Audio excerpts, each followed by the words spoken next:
Everyone, welcome back to our channel. Today we are going to start with our business studies class 12 chapter 2 principles of management.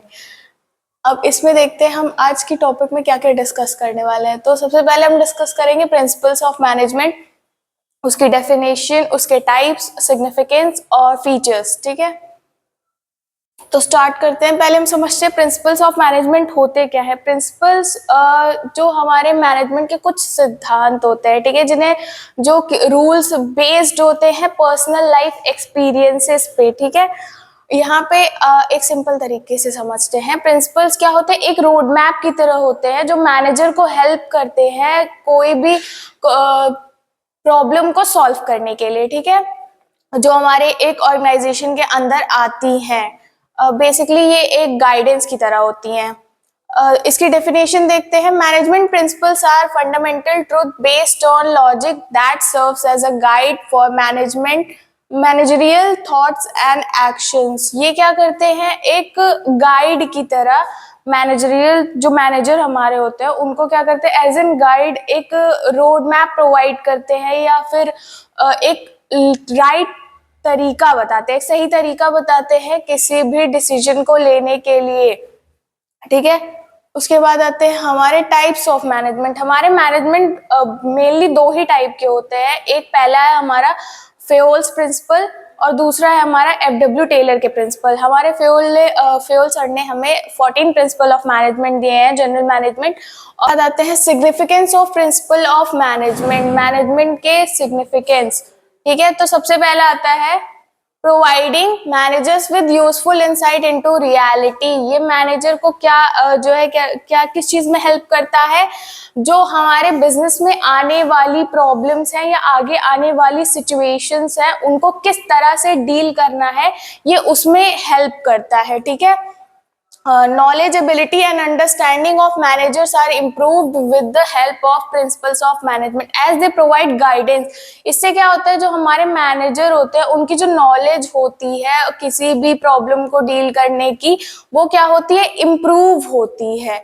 इसकी वजह से ये as an guidance होता है ना, guide की तरह उनको क्या करते हैं, हर एक सिचुएशन को डील करने के लिए एक तरीका बताते हैं। ठीक है, और दूसरा है हमारा optimum utilisation of resources and effective administration. इसमें क्या होता है, हमारा जो रिसोर्सेज होता है वो लिमिटेड होता है, तो हम कोशिश करते हैं कि जो हमारी रिसोर्सेज है वो हम मिनिमम यूज करें। ठीक है, तो इन प्रिंसिपल्स के थ्रू क्या होता है, जो हमारा रिसोर्सेज होता है उसको हम कम से कम सेव करने की कोशिश करते हैं, मतलब बहुत ज्यादा सेव करने की कोशिश करते हैं। लोगों की जो भी टाइम होती है, एफर्ट्स होती है, ये सारी चीजों को हम सेव करके चलते हैं, मतलब बहुत सही तरीके से यूज करते हैं। ठीक है, physical, financial and human resources are utilized optimally with the help of principle of management। principle of management की हेल्प से हम क्या करते हैं, जो हमारे human resources होते हैं और जो financial हमारी नीड्स होती हैं, ठीक है, फाइनेंस होता है, उसको भी क्या करते हैं, हम सही तरीके से यूज करते हैं इन प्रिंसिपल्स की हेल्प की वजह से। ठीक है, उसके बाद आता है हमारा तीसरा क्या होता है, मीटिंग चेंजिंग एनवायरनमेंट रिक्वायरमेंट्स। हमारा जो एनवायरनमेंट है वो सेम नहीं चलता है, वो बदलता रहता है, तो उन चेंजेस के अकॉर्डिंग हमें अगर इन प्रिंसिपल्स को आगे चल के बदलना भी पड़े तो हम बदल सकते हैं। ठीक है, business environment is dynamic and in order to survive in this fast changing environment business should adapt to the changes। हमारा जो environment, business environment ऐसा है कि मतलब जो ट्रेंड होता है वो बदलता रहता है, तो उसके अकॉर्डिंग हमें चेंजेस करने पड़ते हैं। तो हेल्प करते हैं कि अगर हमें ज़रूरत है चेंज करने की तो वो चेंज कर सकते हैं टाइम और सिचुएशन के अकॉर्डिंग। ठीक है, उसके बाद क्या आता है, इम्प्रूव्स इफिशियंसी। इसकी हेल्प के थ्रू क्या होती है, हमारी इफिशियंसी भी इम्प्रोवाइज होती है। किस तरह से होती है, अब यहाँ पे जो हमारा आउटपुट है वो मैक्सिमाइज होता है। हमारे इनपुट मिनिमाइज हो रहा है तो आउटपुट हमारा क्या हो रहा है, मैक्सिमाइज हो रहा है, तो जो हमारी इफिशियंसी होगी वो खुद ब खुद बढ़ जाएगी। ठीक है, यहाँ पे देखते हैं अब इसको। Improving efficiency is about maximizing output while minimizing waste and efforts। यहाँ पे क्या बता रहा है, कह रहा है कि जो हमारी इफिशियंसी है वो कैसे बढ़ती है, जब हम मैक्सिमम आउटपुट बनाते हैं with minimum input, waste minimise कर देते हैं हम मिनिमम इनपुट लगा के, कम वेस्टेज टाइम का, ह्यूमन रिसोर्सेज का और फाइनेंसेस का, ठीक है। Faster completion of task with fewer delays, हमारा जो टास्क है उसको हम ना बहुत कम समय में और बहुत अच्छी तरीके से कंप्लीट कर लेते हैं, ठीक है। उसके बाद लोअर्स कॉस्ट, ये क्या करता है, कॉस्ट को भी कम कर देता है, क्योंकि भाई सही तरीके से अगर किसी भी चीज को यूज किया जाएगा तो उसमें हमारा कॉस्ट भी तो कम हो जाएगा।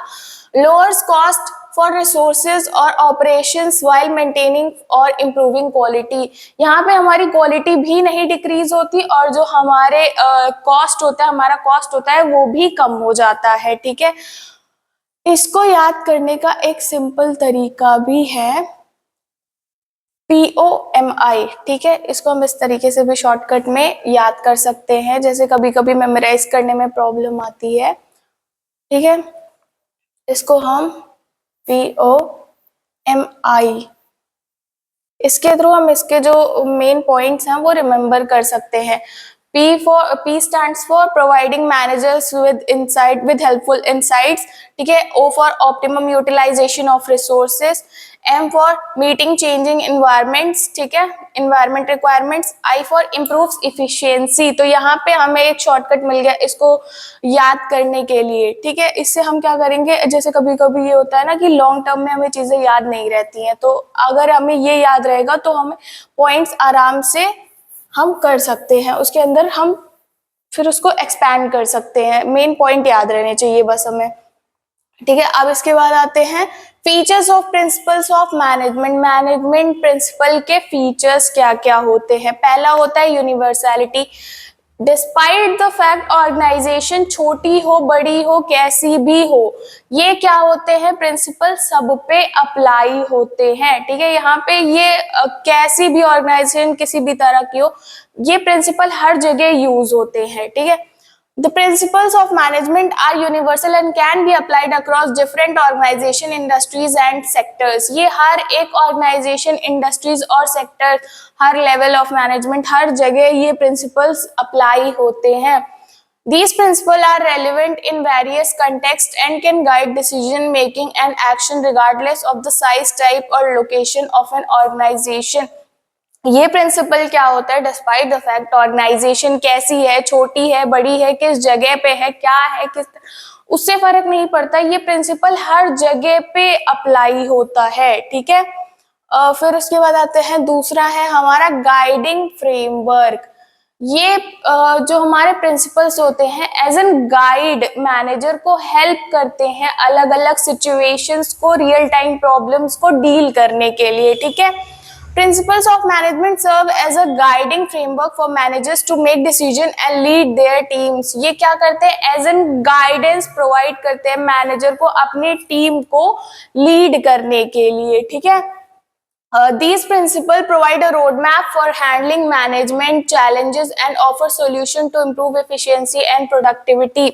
ये जो हमारा प्रिंसिपल्स है ये हमारे, ये क्या करते हैं, एक रोड मैप प्रोवाइड करते हैं मैनेजर्स को, ठीक है, जिससे क्या होता है, हमारी इफिशिएंसी और प्रोडक्टिविटी दोनों ही इम्प्रूव होती है। जब मैनेजर को पता रहेगा कि किस सिचुएशन के से किस तरह से डील करनी है तो वहां पे हौच पौच नहीं होगा, ठीक है। तो वो आराम से उस सिचुएशन में क्या कौन से प्रिंसिपल को अप्लाई करना है, किस तरीके से करना है, उसे पता रहेगा, तो यहाँ पे हमारी इफिशियंसी अपने आप इम्प्रूव हो जाएगी, और जब इफिशियंसी इम्प्रूव होगी तो प्रोडक्टिविटी भी इम्प्रूव हो जाएगी हमारी, ठीक है।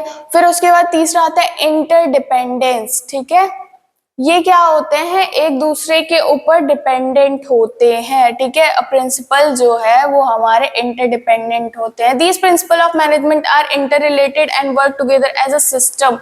ये किस तरह से काम करते हैं, ये इंटर रिलेटेड होते हैं और एक सिस्टम की तरह काम करते हैं, ठीक है।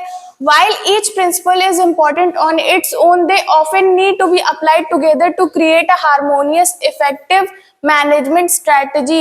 ये सारे जो प्रिंसिपल्स होते हैं वो अलग अलग होते हैं, लेकिन कभी कभी ऐसा भी होता है कि इन्हें साथ में लगाना पड़ता है या साथ में यूज करना पड़ता है, ताकि जो हमारे मैनेजमेंट की स्ट्रैटेजीज हो या फिर जो हमारे ऑर्गेनाइजेशन का इन्वायरमेंट हो वो हारमोनियस बना रहे। ठीक है, एग्जाम्पल जैसे देखते हैं, principles like unity of direction and unity of command complement each other. ठीक है, यहाँ पे यूनिटी ऑफ डायरेक्शन और जो हमारा एक प्रिंसिपल है यूनिटी ऑफ डायरेक्शन और यूनिटी ऑफ कमांड, ये दोनों एक साथ अप्लाई होते हैं। ठीक है, और एक दूसरे को कॉम्प्लीमेंट करते हैं। डायरेक्शन सही मिलेगी तो सीधी सी बात है हम काम भी अच्छी तरीके से करेंगे।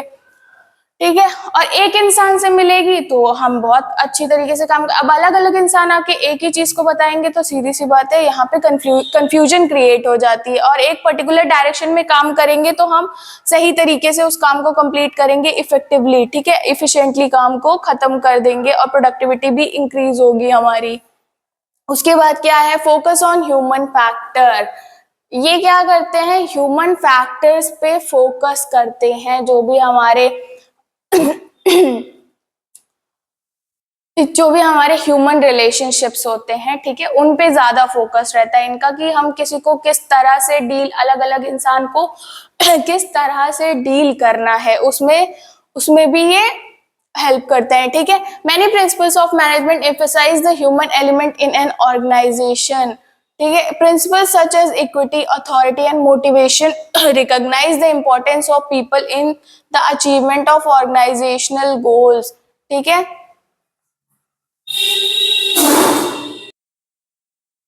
जो हमारा अगला पॉइंट है वो है focus on human factors. Human factors, एक ऑर्गेनाइजेशन के लिए उसके एम्प्लॉयज बहुत जरूरी होते हैं। तो ये किस पे फोकस करता है, ह्यूमन फैक्टर्स पे, कि अलग अलग लोगों की अलग अलग जरूरतें होती हैं। ठीक है, उनको मोटिवेशन की जरूरत होती है। तो ये क्या करता है, ये चीज इसमें यहाँ ये होती है कि जो हमारे ऑर्गेनाइजेशन में लोग हैं उनको किस तरह से मोटिवेट किया जाए ताकि वो अपना बेस्ट परफॉर्म कर सके। ठीक है, तो ये यहाँ पे क्या करता है, उस पे फोकस करता है। अब देखते हैं, many principles of management emphasise the human element in an organisation. भाई एम्प्लॉयज ही नहीं खुश रहेंगे तो ऑर्गेनाइजेशन के गोल तो बाद में अचीव होंगे। पहले तो इम्पोर्टेंट यही है कि मैनेजर अपने जो वर्कफोर्स है उसको, एम्प्लॉयज को एक साथ लेके चले। ठीक है, सबकी अपनी अपनी रिक्वायरमेंट, कि हाँ भाई किसी को हम किस तरह से मोटिवेट कर सकते हैं आप काम को सही तरीके से करवाने के लिए। ठीक है, principles such as equity, authority and motivation recognise the importance of people in the achievement of organisational goals.